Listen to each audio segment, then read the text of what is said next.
Coach, if you just want to give an opening statement about our last few days here in San Antonio, and then we'll take questions. We're just doing a really good job, I believe, as a organization of managing each and every day. We're trying to stay creative. We're loving the sunshine, loving the weather. And, we feel like our kids have done a tremendous job in their preparation, and we're working hard to go out and execute on Monday. So again, today was a really good day, had a great practice, and we'll go over here in a little bit and watch some film and scout and walk through tonight. And we're just taking it one day at a time right now.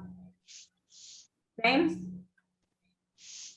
Yeah, hey, Coach. Can you talk just a little bit about how important is Jordan Lewis and her leadership at point guard going to be as you move into tournament play and try to make a run?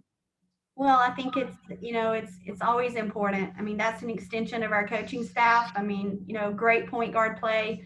As people always say, guards make the world go round, right? So everything starts up top defensively and offensively, and there's no question that she is our heartbeat, and like I heard, how highly she spoke of Hannah and how highly Hannah spoke of her, and they're just a really good duo and trust one another. And Hannah, a point guard, as well. So having 2 point guards in your backcourt and their ability to have confidence and trust in one another, is really special. So Jordan's done an unbelievable job. I have no doubt.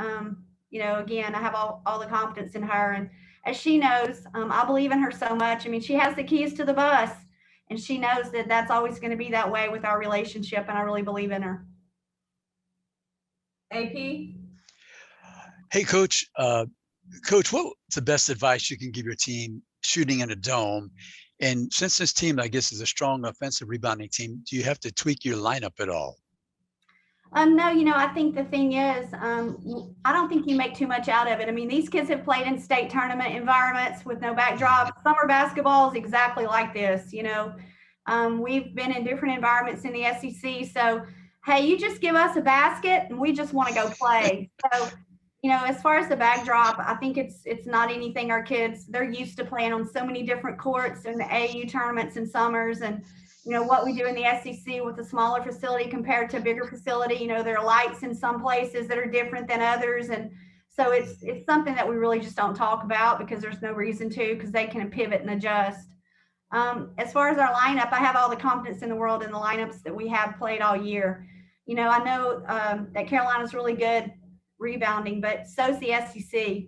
The SEC was built on rebounding and defense. So we feel like we've had an opportunity to prepare ourselves for this experience. There are times where we've done a good job and times where we've done a job we need to improve. And hopefully we can draw from our SEC experiences and improve on the boards here Monday.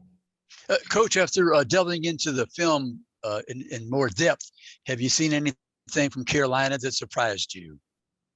I think it's really helped us with Carolina and the system in place a year ago when we had the opportunity to play them. Obviously, they have some new faces, and a couple of things in their lineup that are different, and so do we. We have players that have really owned their development and grown, and so do they. And so there's really been nothing, any different. I mean, the good thing about the time and that we've had, is we have plenty of time to watch plenty of film and also look ahead to our future opponents. So we're watching multiple opponents trying to prepare. Coach, just one more question. They've got somebody familiar on the staff that you know quite well.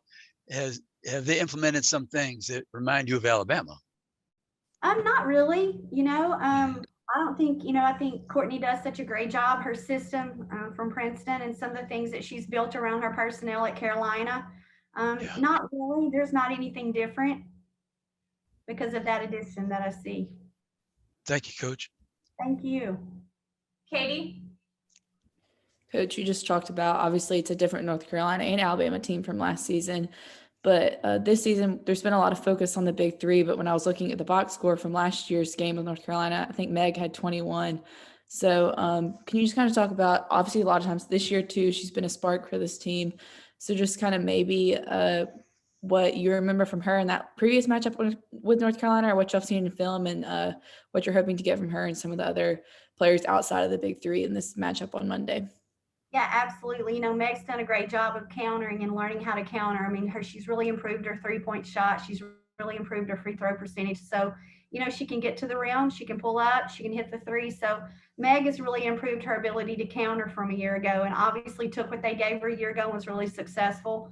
You know, so we expect another big day for her, because when we play well, you know, when we talk about our big three, I think it's also forgotten sometimes. It's what Hannah and also Meg provide. Destiny Rice, this is a perfect matchup for her off the bounce.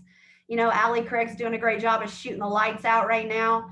And Taylor Sutton's playing her best basketball, and she can really create some things off the bounce. So I expect there to be a new hero. You know, every time we play, we have different people step up at crucial times that have really made us better. So we'll see who it is on Monday, but I expect it to be collectively. We're going to have to play great team basketball and have 4 in double figures.